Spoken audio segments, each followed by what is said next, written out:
Hello friends, ಎಲ್ಲರೂ ಹೇಗಿದ್ದೀರಾ? ಎಲ್ಲರೂ ಚೆನ್ನಾಗಿದ್ದೀರಾ? ನಾವಂತೂ ತುಂಬ ಚೆನ್ನಾಗಿದ್ದೀವಿ. ನೀವು ಚೆನ್ನಾಗಿದ್ದೀರಾ ಅಂತ ಅಂದ್ಕೊಂಡಿದ್ದೀವಿ. ಸೊ ಆಲ್ರೆಡಿ ತಮ್ಲೈನ್ ನೋಡಿದ್ದೀರಾ ಅನಿಸುತ್ತೆ. ಇವತ್ತಿನ ವಿಡಿಯೋ ಬಂದು ಸೋಯಾಬೀನ್ ಗ್ರೇವಿ ಯಾವ ಥರ ಮಾಡೋದು, ನಾನು ಯಾವ ಥರ ಮಾಡ್ತೀನಿ ಅದನ್ನು ನಿಮ್ಮ ಹತ್ರ ಶೇರ್ ಮಾಡ್ಕೊತಾ ಇದ್ದೀನಿ. ನಿಮ್ಗೆ ಇಷ್ಟ ಆದರೆ ನಿಮ್ಮ ಮನೆಯಲ್ಲಿ ನೀವು ಒಂದು ಸತಿ ಟ್ರೈ ಮಾಡಿ ನೋಡಿ. ನಿಮ್ಗೆ ಇಷ್ಟ ಆದರೆ ದಯವಿಟ್ಟು ನನಗೆ ಕಮೆಂಟಲ್ಲಿ ತಿಳಿಸಿ, ಚೆನ್ನಾಗಿ ಬಂದಿದೆಯಾ ಇಲ್ವಾ ಅಂತ. ಹೇಗೆ ಬಂದಿದೆ ಅಂತ ನೀವು ನನಗೆ ತಿಳಿಸಿ. ನಾನು ನಮ್ಮನೇಲಿ ಯಾವ ಥರ ಮಾಡ್ತೀನಿ ಅಂತ ನಿಮಗೆ ಇವಾಗ ತೋರಿಸ್ತೀನಿ. ಆ ಒಂದು ಗ್ರೇವಿಗೆ ಏನೇನೆಲ್ಲ ಬೇಕು ಅಂತ ನಾನು ಇಲ್ಲಿ ಹೇಳ್ಕೊತಾ ಇದ್ದೀನಿ, ಅಂದರೆ ಶೇರ್ ಮಾಡ್ಕೊತಾ ಇದ್ದೀನಿ. ಫಸ್ಟು ನಾವು ಒಂದು ಮಿಕ್ಸಿ ಜಾರ್ನ ತಗೋಬೇಕು. ಮಿಕ್ಸಿ ಜಾರ್ನ ತಗೊಂಡು ಅದಕ್ಕೆ 2 ಅಥವಾ 3 ಟೊಮೆಟೊನ ಹಾಕ್ಕೋಬೇಕು. ನಾನು 2 ಟೊಮೆಟೊನ ನಾನು ತಗೊಂಡಿದ್ದೀನಿ. ನಿಮ್ಗೆ ಎಷ್ಟು ಹುಳಿ ಎಷ್ಟು ಬೇಕಾಗುತ್ತೋ ಅಷ್ಟು ನೋಡಿ ತೊಗೋಬೋದು. 2 ಈರುಳ್ಳಿ ತೊಗೊಂಡಿದ್ದೀನಿ. ಒಂದು 1/4 ಪೀಸ್ ಆಗೋಷ್ಟು ಶುಂಠಿ ತೊಗೊಂಡಿದ್ದೀನಿ.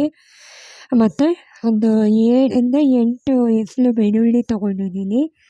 ನೀವು ಬೇಕಾದರೆ ಒಂದು ಗೆಡ್ಡೆ ಬೇಕಾದರೂ ಹಾಕ್ಕೋಬೋದು. ಅದನ್ನು ನೀಟಾಗಿ ರುಬ್ಕೊಂಡು ತರಿಯಾಗಿ ಪೇಸ್ಟ್ ಮಾಡ್ಕೊಳ್ಳಿ. ಈ ಕಡೆ ಒಂದು ಬಾಣಲಿಗೆ 3ರಿಂದ 4 ಟೇಬಲ್ ಸ್ಪೂನ್ ಎಣ್ಣೆ ಹಾಕ್ಕೊಂಡು ಫಸ್ಟು ಸೋಯಾಬೀನ್ನ ಎಣ್ಣೆಯಲ್ಲಿ ಫ್ರೈ ಮಾಡ್ಕೋಬೇಕು. ಮೀಡಿಯಮಾಗಿ ಫ್ರೈ ಮಾಡ್ಕೊಳ್ಳಿ. ಡೀಪಾಗೆಲ್ಲ ಫ್ರೈ ಮಾಡ್ಕೊಳ್ಳೋದೇನು ಬೇಡ, ಮೀಡಿಯಮಾಗಿ ಅದನ್ನು ಫ್ರೈ ಮಾಡ್ಕೊಳ್ಳಿ. ಸ್ವಲ್ಪ ತವಕ್ಕೆ ಅದು ಅಂಟ್ಕೊಳ್ಳುತ್ತೆ, ಆದರೂ ಪರವಾಗಿಲ್ಲ, ಫ್ರೈ ಮಾಡ್ಕೊಳ್ಳಿ. ಮತ್ತು ಇನ್ನೊಂದು ಪ್ಯಾನ್ ಇಟ್ಕೊಂಡು ಅದಕ್ಕೆ 3ರಿಂದ 4 ಟೇಬಲ್ ಸ್ಪೂನ್ ಎಣ್ಣೆ ಹಾಕ್ಕೊಂಡು 1 ಟೀ ಸ್ಪೂನ್ ಸಾಸಿವೆ ಹಾಕ್ಕೊಳ್ಳಿ. ಸಾಸಿವೆ ಸಿಕ್ಕೋವರೆಗೂ ವೆಯ್ಟ್ ಮಾಡಿ. ಆಮೇಲೆ ಕರಿಬೇವಿನ ಸೊಪ್ಪು, 2ರಿಂದ 3 ಚಕ್ಕೆ, ಒಂದು 3ರಿಂದ 4 ಪಲಾವ್ ಎಲೆ, ಒಂದು 2 ಏಲಕ್ಕಿ, ಒಂದು ಸ್ಟಾರ್ ಹೂವನ ಹಾಕ್ಕೊಳ್ಳಿ. ಮತ್ತು ಒಂದು 3ರಿಂದ 4 ಲವಂಗ ಹಾಕ್ಕೊಳ್ಳಿ. ಇಷ್ಟು ಹಾಕ್ಕೊಂಡು ನೀಟಾಗಿ ಅದನ್ನು ತಿರುಗಿಸ್ಕೊಳ್ಳಿ, ಮಿಕ್ಸ್ ಮಾಡ್ಕೊಳ್ಳಿ. ಸ್ವಲ್ಪ ಅದೆಲ್ಲ ಹಸಿ ವಾಸನೆ ಹೋದ್ಮೇಲೆ 1 ಅಥವಾ 2 ಎಷ್ಟು ನಿಮಗೆ ಬೇಕೋ ಕ್ವಾಂಟಿಟಿ ನೋಡಿ. ನಾನು 2 ಈರುಳ್ಳಿ ಹಾಕ್ಕೊಂಡಿದ್ದೀನಿ. ಸಣ್ಣದಾಗಿ ಹಚ್ಕೊಂಡು 2 ಈರುಳ್ಳಿನ ಹಾಕ್ಕೊಂಡು ಫ್ರೈ ಮಾಡ್ಕೊಳ್ಳಿ. ಅದು ಒಂದು ಸ್ವಲ್ಪ ಕಲರ್ ಚೇಂಜ್ ಆದಮೇಲೆ ಟೊಮೆಟೊ ಹಾಕ್ಕೊಳ್ಳಿ.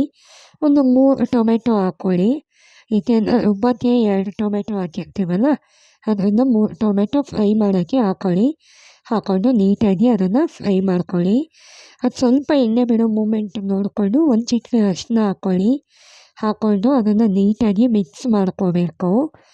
ಮಿಕ್ಸ್ ಮಾಡಿಕೊಂಡು ಚೆನ್ನಾಗಿ ಅದನ್ನು ತಿರುಗಿಸ್ಕೊಂಡು ಅದು ಸ್ವಲ್ಪ ಕುದಿಯೋವಾಗ ನಾವೇನು ರುಬ್ಬಿಟ್ಕೊಂಡಿರ್ತೀವಲ್ಲ ಆ ಮಸಾಲಾನ ಅದಕ್ಕೆ ಸೇರಿಸ್ಕೊಂಡು ನೀಟಾಗಿ ಅದನ್ನು ಇನ್ನೊಂದು ಸತಿ ಮಿಕ್ಸ್ ಮಾಡ್ಕೊಳ್ಳಿ.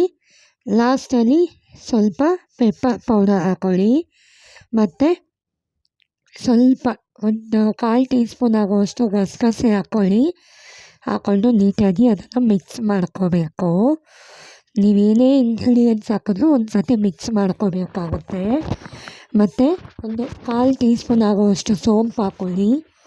ಮತ್ತು ಒಂದು 1/4 ಟೀ ಸ್ಪೂನ್ ಆಗುವಷ್ಟು ಚಿಕನ್ ಮಸಾಲ, ಮತ್ತು ಒಂದು 1/4 ಟೀ ಸ್ಪೂನ್ ಆಗುವಷ್ಟು ಮಟನ್ ಮಸಾಲ, ಮತ್ತು ಒಂದು 1/4 ಟೀ ಸ್ಪೂನ್ ಆಗುವಷ್ಟು ಅಚ್ಚ ಖಾರದ ಪುಡಿ ಇರುತ್ತಲ್ಲ ಅದು, ಮತ್ತು ಒಂದು 1/4 ಟೀ ಸ್ಪೂನು ಅಥವಾ ಒಂದು 1 ಟೀ ಸ್ಪೂನು ಧನಿಯಾ ಪುಡಿ, ಮತ್ತು ಒಂದು 1.25 ಟೀ ಸ್ಪೂನ್ ಆಗುವಷ್ಟು ಮನೆಯಲ್ಲೇ ಮಾಡಿರುವಂತಹ ಸಾಂಬಾರು ಪೌಡ್ರ್ ಇದ್ದರೆ ಅದನ್ನು ಹಾಕ್ಕೊಳ್ಳಿ. ಮತ್ತು ಲಾಸ್ಟಲ್ಲಿ ಅದನ್ನು ಒಂದ್ಸಲ ಮಿಕ್ಸ್ ಮಾಡಿ ಸೋಯಾಬೀನ್ ನಾವೇನು ಫ್ರೈ ಮಾಡಿಟ್ಟಿರ್ತೀವಲ್ಲ ಆ ಒಂದು ಸೋಯಾಬೀನ್ನ ಅದಕ್ಕೆ ಸೇರಿಸ್ಕೊಂಡು ಮತ್ತೆ ನೀಟಾಗಿ ಅದನ್ನು ಮಿಕ್ಸ್ ಮಾಡಿಕೊಂಡು ಲಾಸ್ಟಲ್ಲಿ ರುಚಿಗೆ ತಕ್ಕಷ್ಟು ಉಪ್ಪು ನೋಡ್ಕೊಂಡು ಹಾಕ್ಕೊಳ್ಳಿ. ಜಾಸ್ತಿ ಆದರೆ ಟೇಸ್ಟ್ ಹೋಗುತ್ತೆ. ನಿಮಗೆ ಒಂದು ಲೈಟಾಗಿ ನೋಡಿಕೊಂಡು ಸಾಲ್ಟನ್ನ ಹಾಕ್ಕೊಳ್ಳಿ. ಕಮ್ಮಿ ಆದರೆ ಹಾಕ್ಕೋಬೋದು, ಜಾಸ್ತಿ ಆದರೆ ಅಡುಗೆನೇ ಕೆಟ್ಟೋಗುತ್ತಲ್ವ, ಅದರಿಂದ ಕಮ್ಮಿನೇ ಹಾಕ್ಕೊಳ್ಳಿ. ಮತ್ತು ಅದು ಎಷ್ಟು ಬೇಕೋ ನೀರು, ತುಂಬ ನೀರು ಹಾಕ್ಕೋಬೇಡಿ, ತುಂಬ ಒಂಥರ ಸಾಂಬಾರು ಥರ ಆಗಿಬಿಡುತ್ತೆ. ಲೈಟಾಗಿ ಸ್ವಲ್ಪ ನೀರು ಹಾಕ್ಕೊಂಡು ಅದನ್ನು ಒಂದು ಕುದಿಯೋಕ್ಕೆ ಬಿಟ್ಬಿಡಿ. ಪ್ಲೇಟ್ ಮುಚ್ಚಿಬಿಟ್ಟು ಒಂದು ಕುದಿಸ್ಕೊಳ್ಳಿ. ಕುದಿಯೋ ಟೈಮಲ್ಲಿ ಕಸ್ತೂರಿ ಮೇಥಿ ಇದೆಯಲ್ಲ ಅದೇ ಮೇಯ್ನು ಈ ಒಂದು ಗ್ರೇವಿಗೆ. ಕಸ್ತೂರಿ ಮೇಥಿನ ಅದ್ರ ಮೇಲೆ ಹಾಕ್ಕೊಳ್ಳಿ ಲಾಸ್ಟಲ್ಲಿ. ಕಸ್ತೂರಿ ಮೇಥಿ ಹಾಕ್ಕೊಂಡ್ಮೇಲೆ ಸ್ವಲ್ಪ ಕೊತ್ತಂಬರಿ ಇರುತ್ತಲ್ಲ, ಆ ಒಂದು ಕೊತ್ತಂಬರಿ ಸೊಪ್ಪನ್ನು ಲಾಸ್ಟಲ್ಲಿ ಸೇರಿಸ್ಕೊಳ್ಳಿ.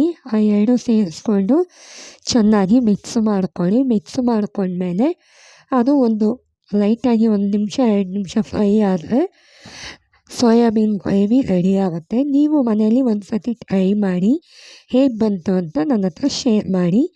ಎಲ್ಲದಕ್ಕೂ ಇದನ್ನು ಹಾಕ್ಕೊಂಡು ನೀವು ತಿನ್ಬೋದು. ಐ ಹೋಪ್ ನಿಮ್ಗೆ ಈ ವಿಡಿಯೋ ಇಷ್ಟ ಆಗಿದ್ರೆ ಪ್ಲೀಸ್ ಒಂದು ಲೈಕ್ ಮಾಡಿ, ಇದೇ ರೀತಿ ಸಪೋರ್ಟ್ ಮಾಡಿ. Thank you for watching.